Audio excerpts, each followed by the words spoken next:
Welcome to the I'm Telling God About This podcast. Right now, we're going to break down the presidential inaugural speech.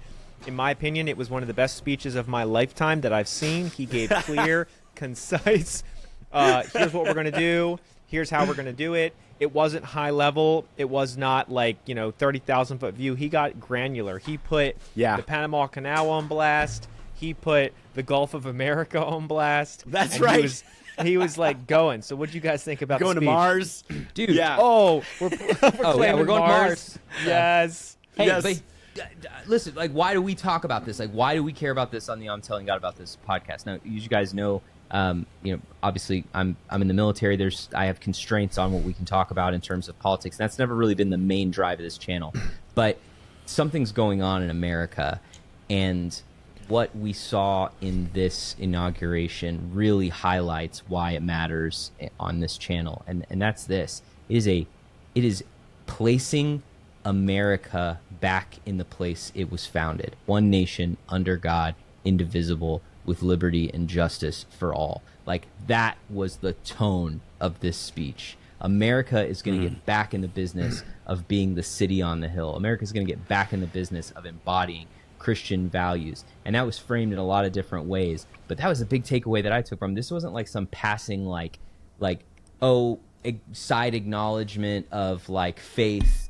There were some really key, like, poignant moments in the inaugural address where the president basically stated, like, this is who we are and this is what we're about.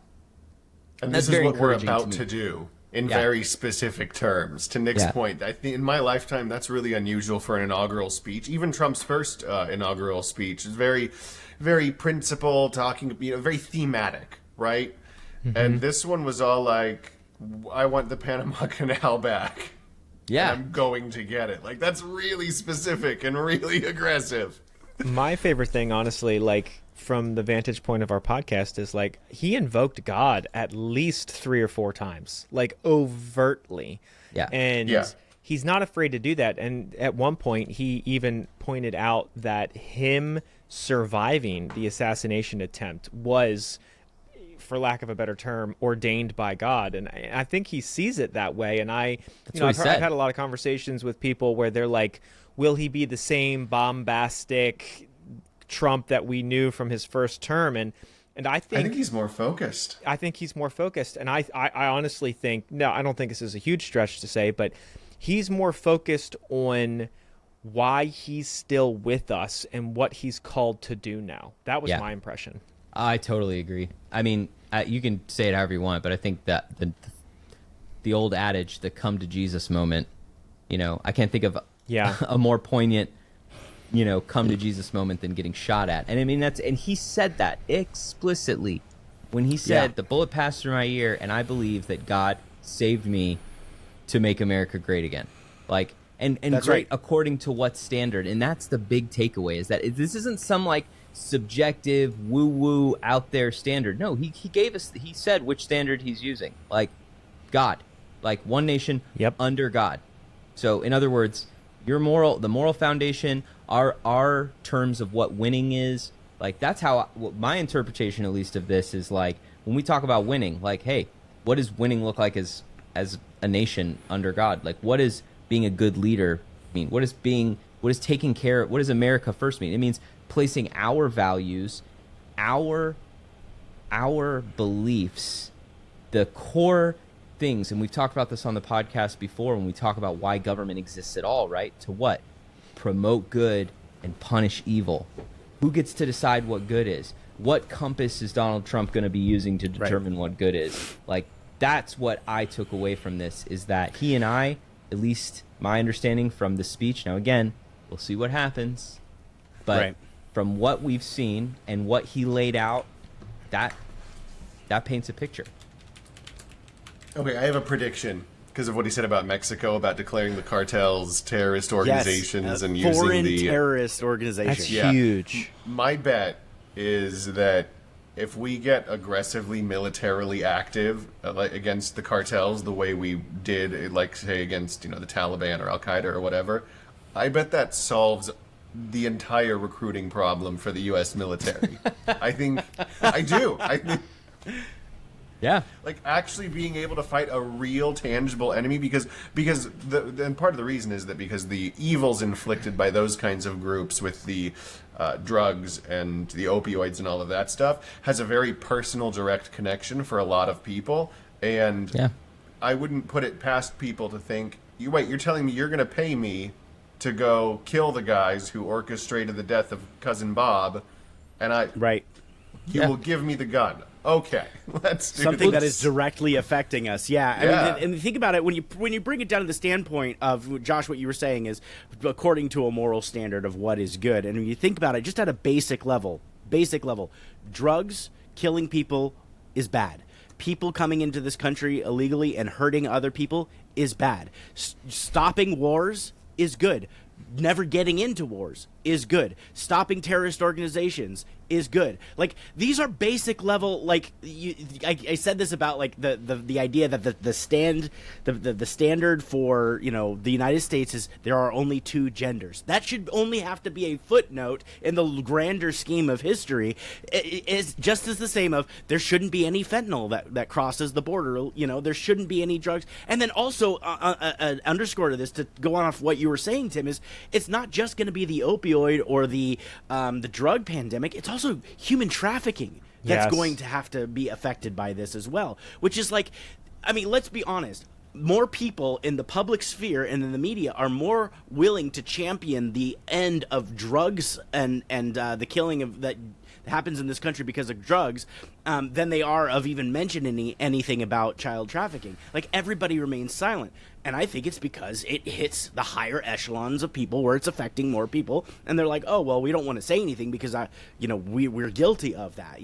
Not to say I'm not making any accusations or anything, but that's what it comes off as, right? Yeah. So, wait, anyway, are you saying I was there's just thinking, evidence of an elite use pedophile of ring? human Yeah, and trafficking? Like there's a list. The California fires were direct energy weapons to destroy all evidence? Maybe. Dude. I just a conspiracy theory. That's crazy. You're saying like there would be some island out in the Gulf where all the rich and politically connected people.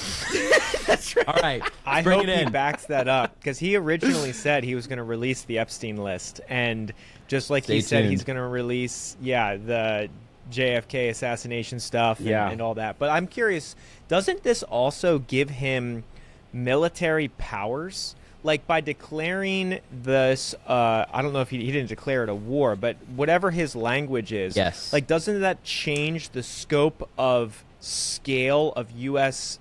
military power we can utilize in this conflict now? Like, it changes everything. It doesn't affect. Yeah, it doesn't. So he's probably because if you remember, like the Alien Enemies Acts in America have been on the books since that was like the 1700s, right? And it was the basis for interning foreign nationals in World War II and World War I, for that matter. And so basically, once you invoke those powers, you're saying, I am going to start rounding up everybody who's not a citizen, and I can do it, and there's nothing that can stop me, and it's legal. Yeah. But he also has, and it's also, I mean, here's the two big pieces. This is the head of state making an open declaration of his intention. So there's that. That's not a small thing in and of itself.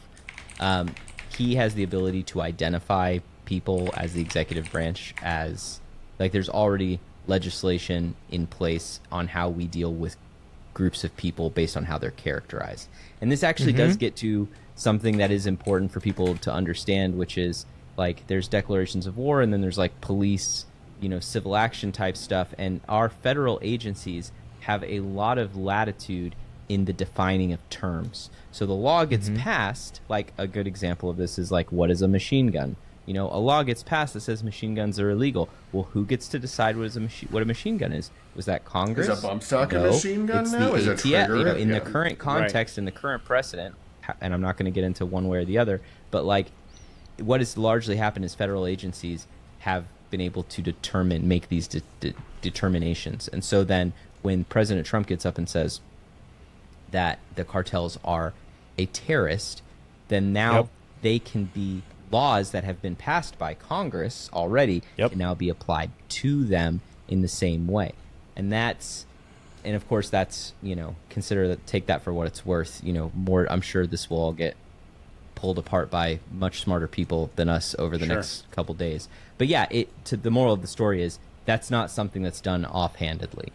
There's going to be very deliberate, action from that. Another interesting thing that came out of that I thought was fascinating was his comment about the inner cities, because he connected inner city crime and inner city gangs to those cartels in that speech.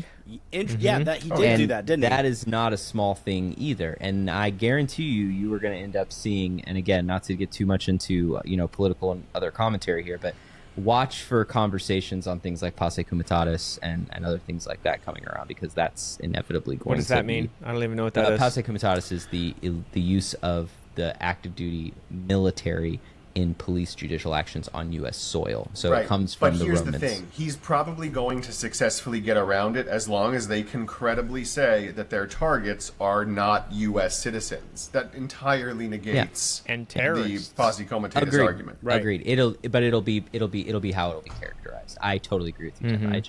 I'm just telling you that's how it's going to be painted. I mean, it'll be characterized as the most racist atrocity since, whenever, and this is genocide and Holocaust all rolled into, a hate crime burrito, and that's how it'll be characterized. It is. I don't care. I do not care how anybody characterizes it, because I already know. I watched it happen for 4 years. No, you're right. And I think it's cool to see, a lot of people are going to see this and think this is crazy, but, international relations is just poker. And, you made a comment when we were watching it about, just how overt, he is, and like how he gets away with just solving things, like when he was able to get the hostages released, and how, just by making threats. You had said just by making threats, right? And that's the reality, is that when you are the chip leader, for those of you who don't play poker, the person who has the most chips, right? He gets to basically dictate the pace of the game. He gets to push people out by saying, like, hey, you can call or call your bluff, or you can raise, but I'm just going to go all the way, and you don't have enough to cover me, so why don't we just go ahead and you do what I want? And this is a term in international relationship, the hegemon, the global power. This is the role of the global power. And for a very, very long time in the U.S., at least for most of my adult life, our foreign policy has not been run that way. And so this is going to seem very weird to a lot of people, but that's how it works. When you have the means to lean, and you get security.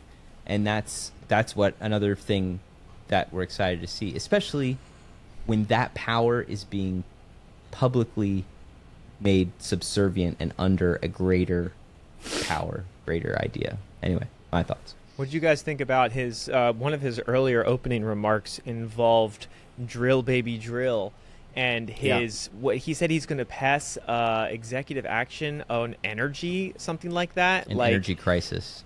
Energy crisis. And so I was listening to a podcast this morning about how he did this in his first term, and it was one of the main ways that he boosted the economy early on, while still simultaneously being able to lower taxes. So this is a playbook he's already used and has already worked.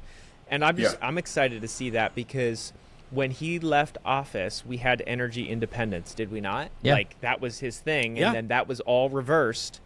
And now if he's got 4 years and even more ferv, I'm curious and excited to see what's going to happen when we do open up the vast amount of resources that America has access to. I mean, economic boom doesn't have to mean he's going to go print a bunch of money and crush us with inflation. Yeah, right. And that's the hope, is that there are real... Because the hope, economically, because it is a struggle to see how you really deal with inflation, given that all the printing of money has already happened, and you can't really put that genie back in the bottle without causing a lot of other economic pain. And so the hope is that the American economy has been dragging this weight of regulation at the federal level that has been hamstringing it really aggressively, and that there's a lot of basically free gains you can get just by releasing that, just letting it go. and you can counter a lot of the money printing challenges of inflation by actually adding more real productivity to match the amount of dollars that are already floating around out there. Yeah, listen, energy is the easy button of trickle down economics because it touches everything, right? Like if you open up the floodgates of general use of energy for, fossil fuels and whatnot, for instance, right? That's going to affect shipping costs. That's going to affect travel costs. That's going to affect, industry at scale, and it's going to happen quickly. And so then the other catch is this, that when people know that's what you're doing, and if things don't change, then there will be an outcry, right? Because what could happen is and what as a result is prices stay high because businesses and corporations and companies have now accustomed us to paying a certain amount of money, and so they're able to then increase their margins while not, or passing on a minuscule savings to the American people. I don't think that's going to happen. Or if it does happen, if anything, that's going to be the pushback, is that there's going to be organizations that are going to get called out because that's exactly what's happening, and so I think that'll be interesting as well to see how the energy side of things. But you just look at OPEC, like look at what's going on, with how they manage, oil, and look at their nations. Like that, one of the big things he said was about America. Like, I'm going to make America wealthy again. Like, I'm going to make us a wealthy nation again. That has a huge impact on the value of our currency, because guess what? The currency of our economy is based on us. It's on our holdings, our companies, our land, our infrastructure. And so if we have more, then the dollar can basically regulate, right? To Tim's point, right? We can return. It can support, it supports. But it I have a reassures question it. on energy. Yeah. Because a lot of this is executive order, right? So he implemented it, and then Biden revoked it, and then now he's implementing it again. What do we need to do from a congressional standpoint to make this a more permanent aspect? To say, hey, let's not handicap ourselves for the future to come. Because I think everything that Trump is doing is going to be great, but let's not be fools and to think that there's half of the country that votes to literally put the burden back on and the regulation back on. So it's like, really, the reality is he's only got about 2 years to make all this stuff happen. But how do we implement it to a longevity, into a stance of longevity? This is usually the playbook. It was traditionally that we didn't like to do things by executive order because it's a bad precedent. Okay, well, that ship has sailed. So what we've learned, what Trump did that really upset the apple cart, and then like other presidents. Well, I think actually it might have been Obama actually who really started. Obama was really he did a lot because he was the guy who said, "What I have is a pen." Yes, and he was criticizing Congress. Yeah. So if anything, he learned this from him, because that was the whole change you can believe in, right? Like day one, 2008, like he came in and he made a lot of things happen immediately, and that's what takes the wind out of Congress's sails. So if you don't have the House and the Senate, right, then the House can come in and say like, oh, well, you want to make good on all of your election promises, then you're going to have to play ball, right? But what happens when you come in with an executive order and you open things up and you identify things and you make a couple quick things happen? They're not going to stick, but he knows that they'll have to answer for when the tap gets turned off, because the executive order won't go forever, like you said, right? So now Congress is incentivized, the House and the Senate are incentivized to either get to as good of what they've already received via executive order or better, because they sure don't want to be because when it comes down to say, why did this get turned off? This was making our lives better. Who are they going to point at? Donald Trump? Or are they going to point at Congress? They're going to point at Congress. And then likely it was the result of Trump winning a second term, had factored into it. So yeah, but they're gonna work. We have the House and the Senate, and so it would be. It's not like it's a gimme, but it's definitely he has a smoother run. And I think that's where a lot of the confidence, you hear people talking about a mandate. Like that's, and I think what that is. Go ahead. Yeah. No, and I think to that same point, he's introducing paradigm shifts culturally.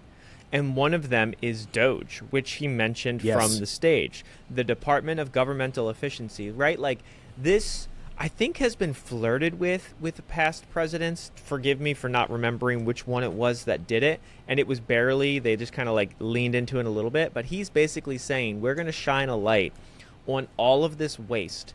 And to be honest, I don't think we'll ever be able to put this genie back in the bottle, because I think with Vivek and Elon and the public view being on the amount of money we are blowing on nothing, like this paradigm, and to your as long point, as they make like it the public, House and the Nick. Senate, yeah, that's it. And they've been talking about making like a leaderboard of finding like the craziest waste expenditures and publishing it to the world. And like I'm hopeful and excited to see how Doge is going to work, because one, the thing's already got an end date in mind. So it's not this other bureaucratic machine that's going to spin up and cost us a bunch of money.